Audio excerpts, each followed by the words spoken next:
Sendiri tanggal berapa? Berapa ya? 24 ya? Ainun, Akmal, Alia Vivi, Alzaira Afifa, Asna Adila. Kemarin dibahas apa aja? Belajar apa ini? Terus materinya tempat mana?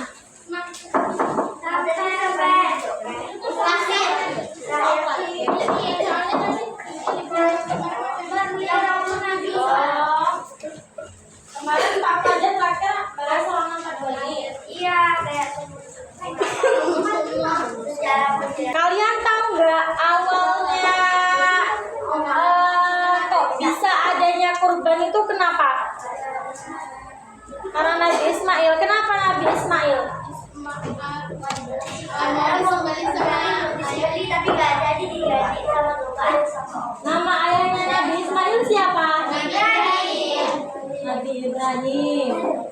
Punya anak namanya Nabi Ismail. Ibunya namanya siapa? Hajar. Hajar.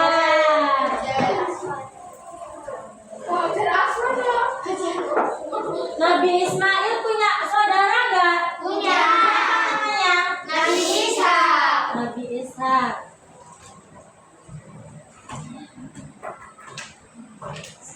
Awal dari berkurban itu, jadi malam-malam itu Nabi Ibrahim itu tuh mimpinya tuh berkali-kali sampai 3 kali. Dia tuh mimpi awalnya tuh Nabi Ibrahim itu tuh dia mimpi 3 kali berturut-turut.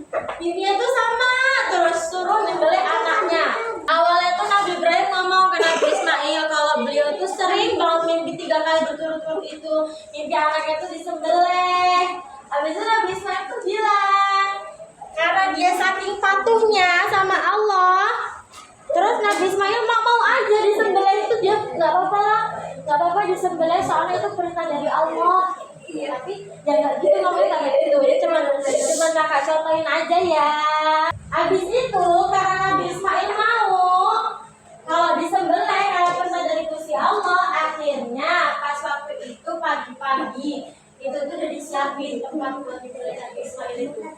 Udah ada kayu-kayunya buat saya Nabi Ismail itu. Terus pas mau disembelih itu tiba-tiba berubah jadi domba. Jadi namanya Nabi Ibrahim ya. Ini Nabi Ismail lagi tiduran. Ini Nabi Ibrahim. Nah awalnya kan di sini ya Nabi Ismail, terus berpindah ke belakang Nabi Ibrahim. Di sini tinggal domba. Jadi dia disembelih itu bukan Nabi Ismail tapi domba. Nah itu sejak itu makanya peristiwanya disebut dengan Idul Adha. Makanya kita diwajibkan untuk berkurban. Karena Nabi Ibrahim aja mau berkurban anaknya demi Gusti Allah, masa kita nggak mau berkurban? Di halaman 45 itu ada keteladanan Nabi Ismail. Nabi Ismail itu punya beberapa sifat yang wajib kita ikutin. Pertama tuh patuh. Beliau patuh banget sama Gusti Allah, makanya dia mau buat disembelih. Coba kalau imannya nggak ada, pasti nggak mau disembelih. Dia pasti sakit kan? Ada langsung meninggal sakit gitu.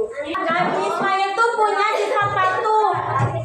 Patuh sama Allah, patuh sama orang tua, makanya kita juga harus punya sifat patuh. Terus yang kedua, Nabi Ismail punya sifat sabar sama tawakal.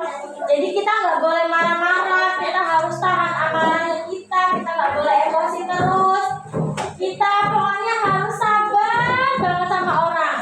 Kalau kita sabar, nanti kita juga ketemunya sama orang-orang yang baik, sama orang-orang yang sabar. Yang ketiga yaitu ikhlas. Ikhlas dalam hal apapun. Kalau misal kalian contoh Dino mengarahkan ke Ipul.